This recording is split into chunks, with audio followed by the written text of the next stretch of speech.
Uji klinis vaksin Pfizer dan BioNTech masih dalam tahap awal, tapi dari hasil uji pada 44.000 relawan, para ilmuwan yakin vaksin ini bisa melawan virus corona.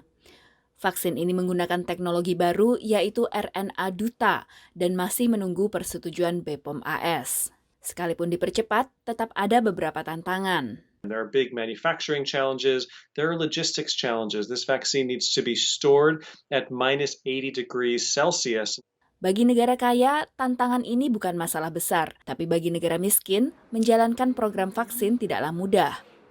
Klinik di Burkina Faso ini misalnya, lemari pendinginnya kerap rusak dan memaksa pekerja medis untuk membuang isinya.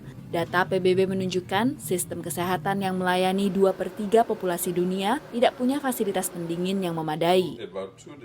Si aujourd'hui nous devons vacciner contre augmenter notre vaccination contre le corona par exemple, il nous faut beaucoup plus de frigo pour garder les vaccins. Ketersediaan listrik juga jadi masalah. The hot climate means that the cooling devices are more important and have to work harder.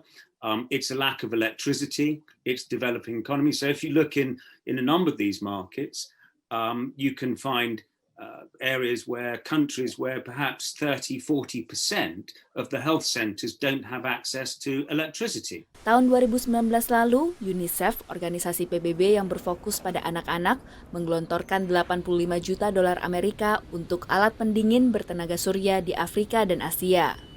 UNICEF juga menyimpan stok alat suntik dan mengembangkan penyimpanan pendingin serta sistem transportasi mengantisipasi persetujuan vaksin. Selain itu, perlu pendekatan komunitas untuk meyakinkan warga bahwa vaksin aman. Food and Drug Administration atau BPOM AS mengharuskan tingkat efektivitas vaksin mencapai 50% untuk bisa disetujui dan dipasarkan ke masyarakat luas. Jika vaksin milik Pfizer dan BioNTech ini disetujui untuk dipasarkan, BPOM AS dan Pusat Pengendalian Penyakit Menular akan melakukan pemantauan selama 2 tahun sejak tanggal vaksin.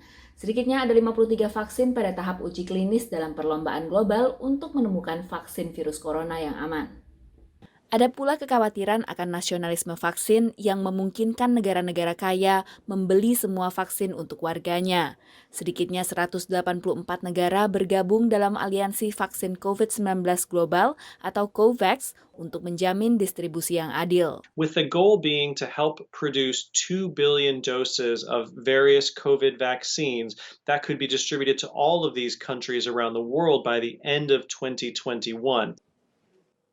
Namun para ilmuwan mengingatkan, sampai program vaksinasi berjalan, penting bagi pemerintah dan berbagai pihak untuk menekan angka penularan terutama dengan melonjaknya kasus positif belakangan ini. Demikian laporan VOA.